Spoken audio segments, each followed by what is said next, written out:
Alicia Monroe adjusted the collar of her son's jacket as they stepped out of the sleek black car in front of the quiet family restaurant. The evening air was soft, carrying the smell of rain and grilled food from nearby kitchens. For most people, this place was nothing special. For Alicia, a billionaire who owned half the tech companies that powered the city, it was a rare attempt at living like everyone else. No private chefs, no gold-plated cutlery, no staff hovering nearby. Just a table, a menu, and time with her son. Evan, 8 years old and endlessly curious, held her hand as they walked inside. His eyes lit up at the warm lights and the small aquarium near the entrance. "Mom, can we sit near the fish?" he asked. Alicia smiled. Of course. They were led to a booth near the aquarium, and Evan immediately pressed his face to the glass, watching the fish swim lazily in circles. Alicia watched him with a soft smile, though her mind was tired. Meetings, lawsuits, endless decisions. This dinner was supposed to be a break from all of it. As she looked around the restaurant, she noticed a man sitting alone with a young girl at a small table near the window. The man looked tired, like someone who hadn't slept properly in weeks. His clothes were clean but worn,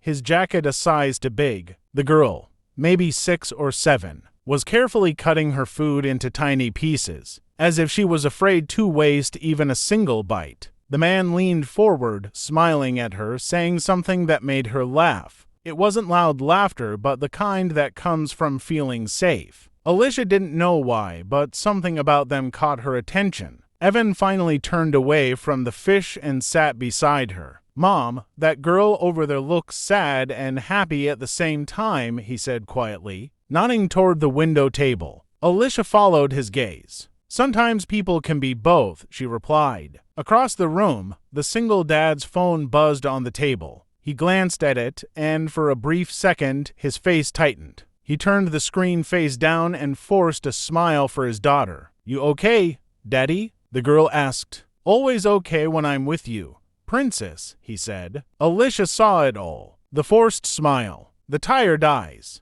the way he kept checking prices on the menu before ordering. Something inside her shifted. Their food arrived. Evan happily dug into his pasta, telling Alicia about his school project. But Alicia kept glancing back at the other table. She saw the man push most of the food toward his daughter, barely eating himself. She saw him quietly count bills when the check arrived. His shoulders dropping just a little, Evan noticed too. "Mom, can we help them?" he whispered. Alicia looked at her son. "Why do you want to help them?" Evan shrugged. "Because Daddy's gone and that girl only has him. And he looks like he's trying really hard." The words hit Alicia harder than any business deal ever had. She took a deep breath. "Finish your food, sweetheart?" But her mind was already racing. When the waitress brought their check, Alicia didn't even look at it. Instead, she asked softly, "Can you also bring me the bill for the gentleman and little girl by the window? And add something nice for the child. Dessert, toys, whatever you think she'd like." The waitress blinked, confused. "Are you sure?" "Ma'am, yes," Alicia said gently. Moments later, the man at the window was staring at the waitress in disbelief, as she told him the bill had already been paid. "What?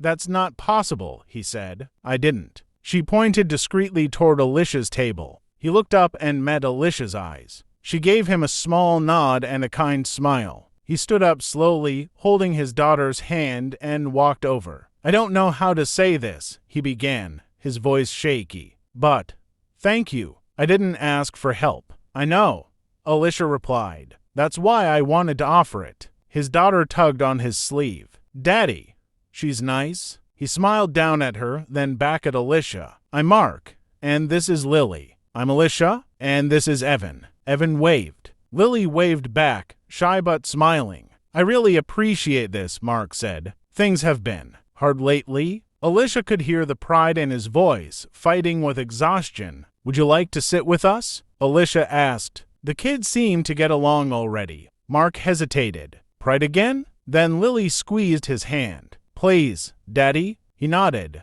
"Okay." They moved to the booth. As the kids started talking about school and cartoons, Mark told Alicia his story without meaning to. how his wife had passed away 2 years earlier, how medical bills had wiped out his savings, how he worked 2 jobs and still barely kept up with rent. I just wanted to give her one nice dinner, he said quietly. Something normal. Alicia felt a tightness in her chest. You did, she said. You absolutely did. Mark laughed softly. Doesn't feel like enough? Alicia looked at him carefully. Mark, what would you do if money wasn't a problem? He froze, not expecting the question. Honestly, I'd open a small repair shop. I used to fix machines. Cars, appliances, anything. I was good at it, but I can't afford the tools, the rent, or the time. Alicia nodded slowly, storing every word. The kids finished dessert, faces covered in chocolate and happiness. For the first time that evening, Mark looked relaxed. When it was time to leave, Alicia stood and said, Mark, may I speak with you for a moment? He followed her a few steps away. I don't usually do this, she said, and I don't want to embarrass you,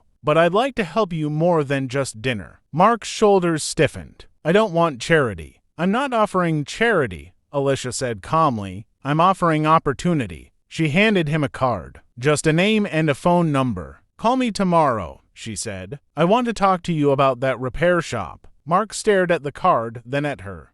Why? Alicia looked toward the kids. Because my son reminded me that good people shouldn't have to fight alone? Tears filled Mark's eyes before he could stop them. He wiped them quickly. Thank you, he whispered. The next day, Mark called. 3 months later, his repair shop opened with brand new tools, affordable rent, and a growing line of customers. Alicia hadn't just given him money. She had connected him with suppliers, business mentors, and advertising support. Mark worked harder than ever, but this time, it was building something instead of just surviving. Lily started smiling more, sleeping better, dreaming bigger. One evening, months later, Alicia and Evan visited the shop. Lily ran out to hug Evan.